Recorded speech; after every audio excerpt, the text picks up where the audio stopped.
Welcome back. Today, I want to show you how to support your digestion in the right order using targeted supplements.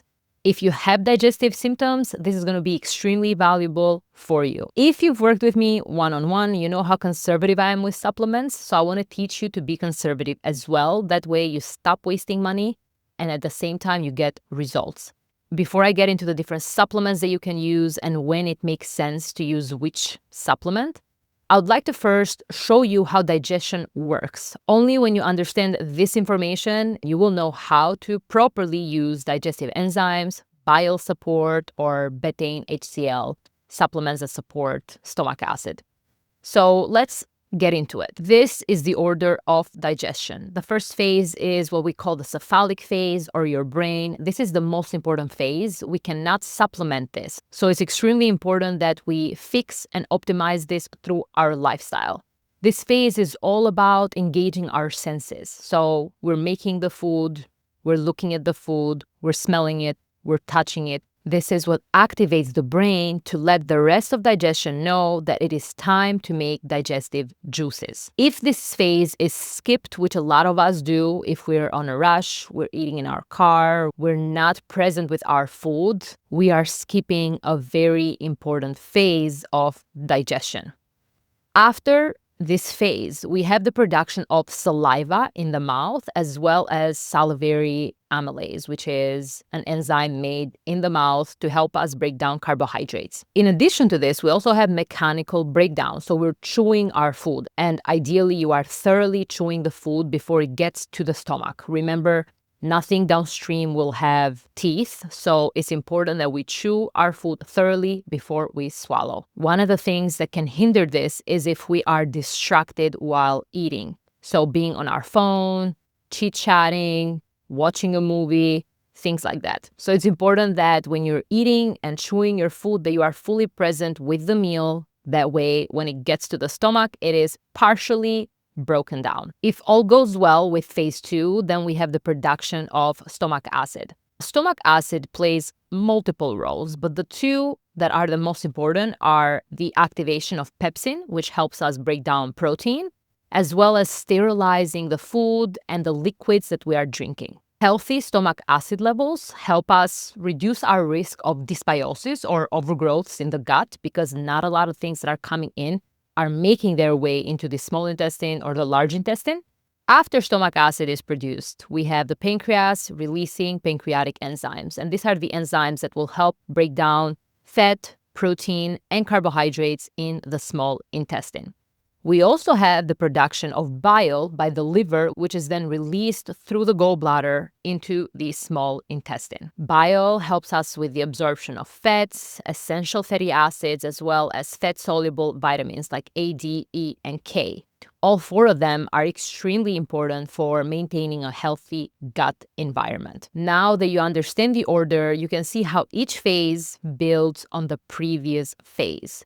So if the cephalic phase, where the brain is activated, didn't take place, then you can assume that you're not going to make as much saliva, you're not going to make as much stomach acid, digestive enzymes, or bile. So one of the very first things that we need to do is assess and address our lifestyle and make sure that at the very least, we are present with our food before we start eating. Next, we want to make sure that we are fully chewing the food before we swallow it. Then we can start thinking about digestive support with supplements if needed. Every time that I work with clients that have digestive problems, I always first assess whether this is recent or long-standing. If it is recent, if it's not been going on for that long, then I would recommend starting with digestive bitters first, because those will help the body make stomach acid, pancreatic enzymes, as well as bile. And a lot of the times that's enough. And we want that because ideally the solution should be to help our body make its own digestive enzymes, stomach acid, and bile. We do not want to replace them. If you've been having chronic digestive symptoms, then most likely you would need more support. And this is when we think in terms of replacing rather than just relying on the body to make these digestive juices. Because a lot of the times when the body has been chronically ill, depending on what's going on, everybody is unique, it will not respond to digestive bitters the way we would like it to respond. So it would make sense in those cases to actually add and replace the digestive juices themselves. If you are having chronic digestive symptoms, then I'll start by supporting stomach acid first, which you can do with Betaine HCL or Betaine HCL plus pepsin, and I will leave the links below for this. And give it a good 1 month before you decide on doing digestive enzymes, because a lot of the times that signal alone is enough for the pancreas to make digestive enzymes and for the gallbladder to release bile. If after 1 month you are not seeing improvement in digestion, this is where I would recommend layering digestive enzymes on top of stomach acid. And again, choose the enzymes that make more sense to you. Could be a broad spectrum, could also be something that supports more of a high-fat, high-protein diet. So I will leave those options in the description. And give this another month and notice how you feel when you are eating fatty meals. If you feel sluggish after a fatty meal, if your practitioner has confirmed that you are low in fat-soluble vitamins like A, D, E, K, if you notice that your stool is sticking to the toilet, or perhaps you're noticing fat separating from the water in the toilet, that tells us that you are not absorbing and digesting your fat. So this is where bile support would come in. And in this case, we have two good options. It would be ox bile, where it replaces your bile. And we also have TATKA, which helps improve the quality of bile, and it also helps it flow into the small intestine. There are times where you're making enough bile, but it is not flowing properly into the small intestine. We see this a lot when people have liver flukes and they block the biliary tract, so the bile cannot make its way into the small intestine. It's not necessarily a bile problem where you're not making it. It's that it's not actually flowing into the small intestine. And this is where TATKA or TUTKA can be extremely helpful. I have a whole Substack on this, on TATKA alone. You can learn how to dose it properly for different conditions and problems, because it is phenomenal. You can use it for so many different things. I will also link that Substack in the description if that's something that you want to learn more about. TATKA is one of my most favorite supplements, so I love talking about it because it is incredible. I personally use it for the prevention of gallstones. I'm a little bit more prone to that. So if that's you, definitely something to look into. Now, let's say you've been doing this for a while and you're taking Betaine HCL, you're taking digestive enzymes, you're taking bile support, and you are at a stage where you notice that your digestion has improved a lot and you want to cut back. If I were you, I would not stop cold turkey, because the body hasn't had a chance to compensate for all the support that you've been giving. Before removing any supplements, I would first start digestive bitters on top of supporting phase 1 and 2 with lifestyle. That way, you always have the signal in place, the stimulation of the digestive juices, as you are reducing the dose of the bile support, digestive enzymes, and the Betaine HCL. That way, the body is compensating for it, because up to this point, the body has been relying on you replacing these digestive juices. And so at this time, you are giving it signals, more signals on top of phase 1 and 2, so that it can start making its own.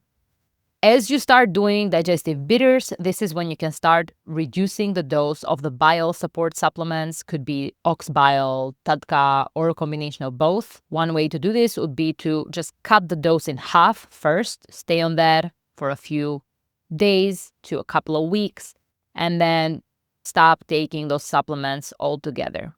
Then we move on to digestive enzymes. Same thing here, you would cut this in half. Slowly, take your time, a few days, maybe a couple of weeks, and then gradually until you stop taking them. And finally, we get to the stomach acid support, which would be the Betaine HCL or Betaine HCL plus pepsin.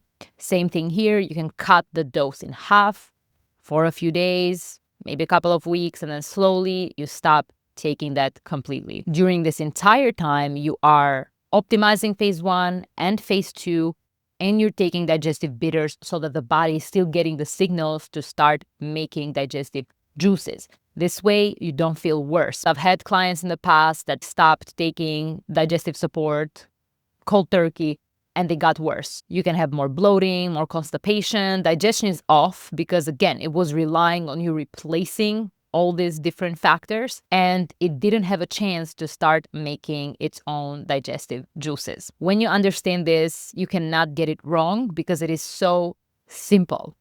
I hope that you found this helpful. If you have any questions about what I discussed in this video, leave them in the comments below and I will get back to you.